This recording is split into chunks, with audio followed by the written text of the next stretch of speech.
7:30 in the morning. Just came to drop off my brother in school. But either way, for the first time in my own life, in my own existence, since 1999, the year prior, before I was born, the New York Knicks are making the finals. This is crazy. They're playing either San Antonio or the Oklahoma City Thunder, and both matchups are pretty damn hard. So I'm not going to take them with a grain of salt. Although San Antonio is a little bit easier because they don't have experience. That's the disadvantage they have. They don't have experience. But they also got Victor Wembanyama, who's 7'5" freak. Everyone else can be neutralized for the most part. But still, that Spurs team is damn good. Right now, the Spurs versus Thunder are in Game 5. They're going to play tonight. And they're going to play Game 6 Wednesday.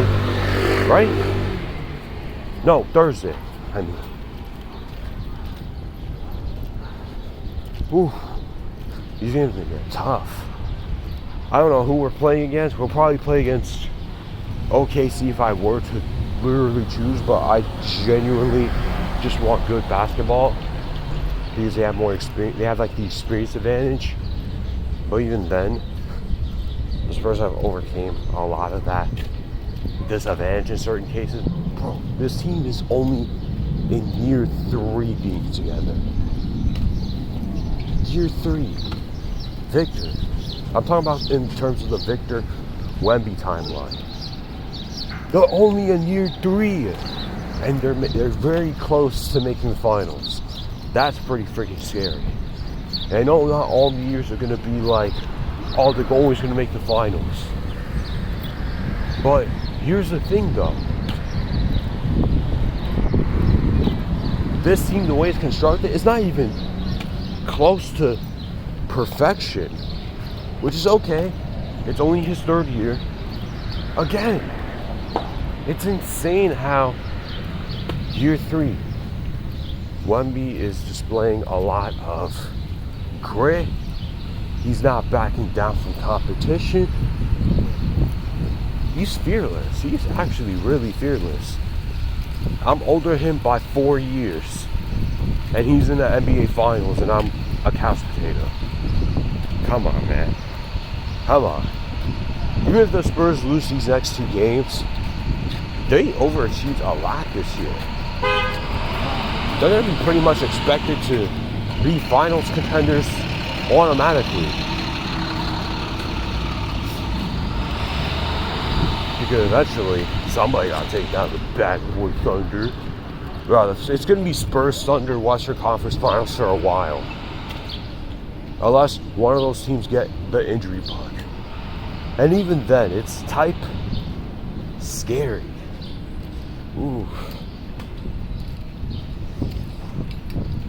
And then on the east side, it's looking bleak, but the Knicks had a wide open advantage all year to make the finals. They're taking all the advantage now. Something clicked by Game 3. I thought it was over, low-key. But ultimately, I also kept down my faith within this team. Bro, something flipped after Game 3 of the first round. And all of a sudden, they have won 11 to 12 straight playoff games. They've swept 2 series in a row. And this is again, we are going up against Tyrese Maxey, who usually owns us. We were going up against Joel Embiid, who has had good series against them. But the problem with the Sixers is that they had 0 depth. 0, absolutely none. They had no depth. They were relying on the starting lineup for them to get any brownie points. That's not a recipe. Their best bench guy was Quentin Grimes, and then all the other guys were just either me type of players, which is terrible players, or they were just completely unplayable, but they needed minutes because there was nobody else to play minutes consistently. And then they played Cleveland Cavaliers in the Eastern Conference Finals.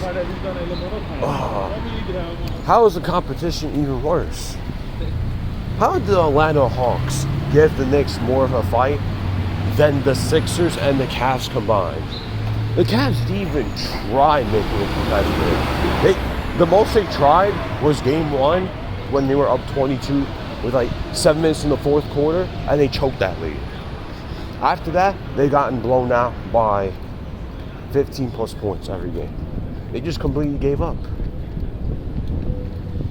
Something's really off about this team, the Cavs, and I don't know what it is. It's not because, well, Donovan Mitchell did his thing, but there were certain cases where he was just mad inconsistent. James Harden, a complete playoff dropper, and he's beyond washed. These teams gotta stop trying to trade for him. Stop trying to trade for Harden and KD 2026 at this point. They're both not only old, and they're not only extremely pricey, but thinking that your guys' title contending ceilings start to raise up the moment you guys get either one of these guys is a recipe for disaster. Both these teams, the Houston Rockets and the Cavs, have to both pay the price for overpaying. Or it doesn't even have to be an overpay, but still, they did too much. They thought that they were the actual difference maker. And even if they were the best players, well, Harden was the second best player on the team for the Cavs. You can't really keep doing this. We need to trade for Harden. He'll definitely save our team. We need to trade for KD. He'll definitely save our team. No, not happening anymore. It's big 2026. They're getting a lot older. They're not first options anymore. Harden hasn't been a first option since 2020. Or he hasn't been a first option caliber player. He's shown signs of what he was with the Clippers. In general, he's not a first option. KD has been playoff dropping a little bit since a few years ago. So he got to stop being the best player on the team. He has to stop. I think he should just take a second option if he gets traded again. Get traded to a team that has a first option. A clear-cut first option, by the way.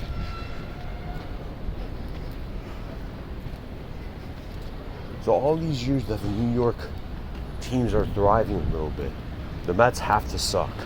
The New York Rangers have to be completely meh. And we don't even know how the Giants are going to be. Probably play again. They don't do anything serious. They're always a middle of the pack team or below middle of the pack. It's crazy. It's kind of funny. So regardless, y'all, I'm so glad that they finally used this time to make the finals and take advantage as they should be. But I didn't think they sweep 2 series in a row and have 11 straight playoff wins. Who would have thought? For real, it's like one of the largest winning streaks in playoff history. Breaking records. Hopefully that continues, but that's going to be really tough against OKC, who already won a chip the prior year. San Antonio is also going to be tough too. The only advantage that we have over them right now is the rest of the team that's not Victor Wembanyama and playoff experience. That's the only advantages we have right now. And even then, who knows?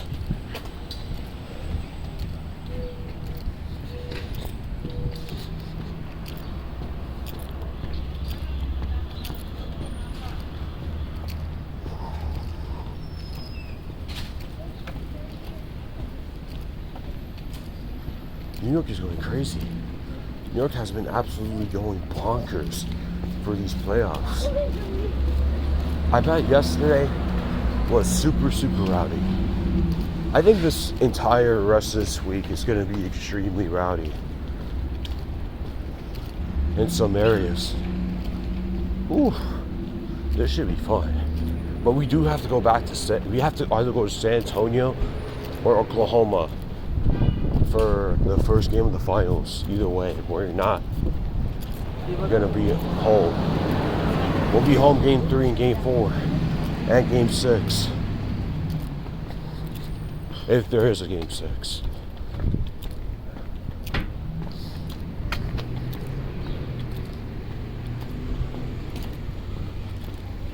I'm really trying to see a Knicks chip in my life. This is like the best opportunity because OKC and San Antonio could only get better from here. Well, especially San Antonio.